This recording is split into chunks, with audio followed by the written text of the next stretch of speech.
taking of intellectual property, which would be covered under Amendment 5 and not be constitutional to do so. He raised that issue.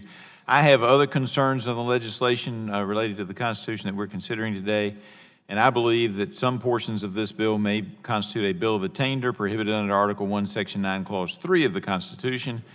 A bill of attainder is aimed at preventing Congress, or the prohibition against it is preventing Congress from punishing specific individuals or groups. Courts have historically considered three conditions. One, whether the legislation targets a specific group or individual. Two, whether it inflicts punishment on the group or individuals. And three, whether it lacks provisions of a judicial trial. I would submit to you all, a legal argument can be made that all of these conditions are met in this legislation. So I have some questions for counsel, and Mr. Chairman, I don't have any problem because I made this mistake earlier in the year where I thought counsel had legal training and they may or may not. But if somebody wants to tag team you or somebody else, that's fine. But I think the first couple of questions are not going to be a problem. And that question would be to counsel. First, the provisions in H.R. 3, particularly the tax penalty, are directed at the drug manufacturers. Isn't that correct, yes or no?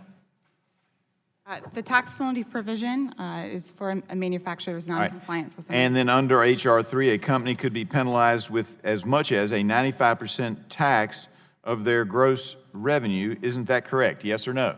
That's correct. And I think a reasonable argument could be made that a 95% tax on gross revenue is a significant punishment to inflict on any corporate entity. And everybody knows that companies must spend more money in order to bring a product to market. So now the question, under the excise tax called for under this legislation, is the excise tax deductible from federal corporate or personal income taxes in the case of an S corporation? Congressman, that is outside the jurisdiction of the Energy and Commerce Committee and better directed to the Committee on Ways and Means. And so that would be a problem for us because we don't have an answer. All right. So in the scenario I laid out, the company would be paying production costs to manufacture and market the product, paying taxes already required under current law, and then paying a 95% tax on gross revenue for not accepting a dictated price. Is it possible that with the inclusion of the penalties, a company could face a situation in which they are paying more to bring a product to market than they will earn from sales of that product? Yeah, but that's really not All right. Thank you, Mr. Chairman. I appreciate that. And I think the answer is yes, because if you are bringing the drug to market and you don't get to deduct it, and then you could be and get a 95% penalty on your gross revenue, you could be above 100%. I think most companies would find this situation financially unfeasible and would be forced out of the market. I believe a punitive tax rate of 95% by itself to be a taking, getting back to Dr. Burgess's point, by the federal government, especially since the intent is not to produce revenue for the federal government, but to coerce behavior. The argument that this is a taking is amplified when you consider this bill could create an effective tax rate of in excess of 100% for the sale of a product.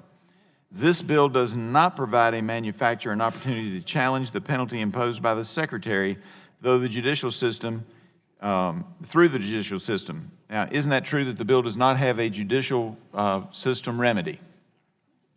On page 45 of the legislation, there is a limitation on judicial review under 4 provisions: the selection of drugs, the determination of whether a drug is negotiation eligible, the determination of maximum fair price, and the determination of the units of the drugs. So the answer is yes.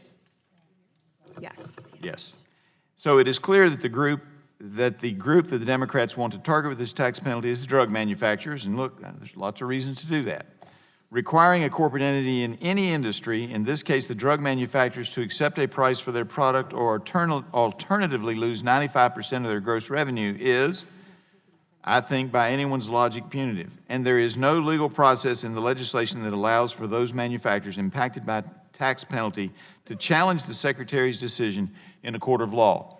Ladies and gentlemen of this committee, I think I've just laid out the legal case and why this bill needs to be amended and spend more time in the committee, and I yield back. Thank you.